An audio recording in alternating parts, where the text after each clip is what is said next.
મંદિર ફળિયા વિસ્તારમાં નવનિર્માણ શોપિંગ સેન્ટર મામલે રોજ મોટી સંખ્યામાં ગ્રામજનો અને આદિવાસી આગેવાનો વિરોધ કરવા માટે ભેગા થયા હતા। શોપિંગ સેન્ટરના બિલ્ડરો દ્વારા તોડી પાડવામાં આવેલા બસ સ્ટેન્ડ તેમજ નીલગિરીના વૃક્ષો કાપી નાખવામાં આવ્યા, જેને લઈને સ્થાનિકોએ વિરોધ કર્યો છે। કપરાડા તાલુકામાં મંદિર ફળિયા વિસ્તારમાં નવનિર્મિત શોપિંગ સેન્ટર મામલે ગુરુવારના રોજ મોટી સંખ્યામાં ગ્રામજનો અને આદિવાસી આગેવાનો વિરોધ કરવા માટે ભેગા થયા હતા। શોપિંગ સેન્ટરના બિલ્ડરો દ્વારા તોડી પાડવામાં આવેલા બસ સ્ટેન્ડ તેમજ નીલગિરીના વૃક્ષો કાપી નાખવામાં આવ્યા તે બાબતે ચર્ચા કરી આ બાબતે તાલુકા વિકાસ અધિકારીને અને મામલતદારને જાણ કરી હતી। વૃક્ષો કાપવા બાબતે વન વિભાગમાં તપાસ કરતા બિલ્ડરને કોઈ પણ પ્રકારની મંજૂરી આપવામાં આવી નહીં હોવાનું આદિવાસી આગેવાન જયેન્દ્ર ગાવિંતનું કહેવું છે।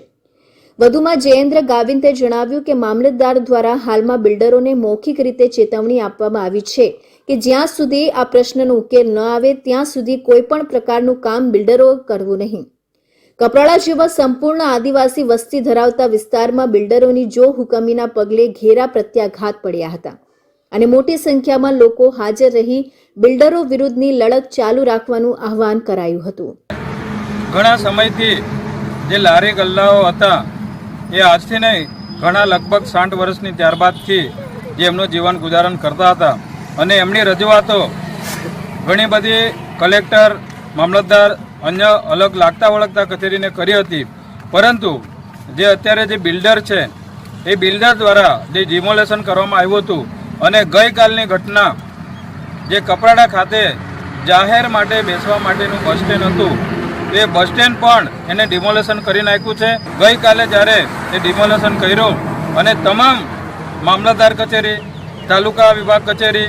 પંચાયત વિભાગ કચેરી અમને જે ડિમોલેશનનું બસ સ્ટેન્ડનું પૂછવામાં આવ્યું ત્યારે તમામ કચેરીમાંથી કોઈ પણ પરમિશન તોડવાની એ કોન્ટ્રાક્ટરને આપી નથી। કપરાડા ખાતે જે બિલ્ડર દ્વારા ડિમોલેશન કરવા બસ સ્ટેન્ડ તોડી નાખવામાં, જંગલ ઝાડ કાપી નાખવામાં આવ્યા છે એના વિરોધમાં અમે સ્થાનિક લોકો ભેગા થયા છે અને સાથે સાથે જ્યારે રોજીરોટી છીનવાઈ ગઈ લોકોને ને એના પર ત્યાં તંત્ર ધ્યાન નથી આપતું અને જ્યારે આટલા મોટા ઝાડ તૂટી ગયા એની સામે પણ કોઈ એક્શન નહીં લેવાય તો તંત્ર ક્યાં છે આજે? જ્યારે સામાન્ય વ્યક્તિ કંઈક નાનકડું ભૂલ કરે છે એને તંત્ર દોડીને નુકસાન કરે છે, હેરાન કરે છે, તો આટલી મોટી જ્યારે ભૂલ કરી છે એમને તો જ્યાં સુધી એની સામે ન્યાયિક પગલાં નહીં લેવાય ત્યાં સુધી અમે આ કાર્યક્રમ ચાલુ રાખીશું અને જે પણ અધિકારીઓ છે એના પર ધ્યાન લે અમે એની માટે ખાસ વિનંતી કરીએ છીએ કે ફરીથી આવો અન્યાય નહીં થાય। જો કે આ વિરોધ પ્રદર્શન દરમિયાન મોટાભાગના આદિવાસી આગેવાનો ઉપસ્થિત રહ્યા હતા, તેમ છતાં કોઈ પણ પ્રકારનું આવેદનપત્ર ન અપાતા લોકોમાં અનેક તર્ક વિતર્કો ચાલી રહ્યા છે। શું પાછલા બારણે બિલ્ડરો સાથે સાંઠગાંઠ બાંધી તોડ પાડી દેવામાં આવ્યો હોય તેવું લોકોમાં ચર્ચાઈ રહ્યું છે।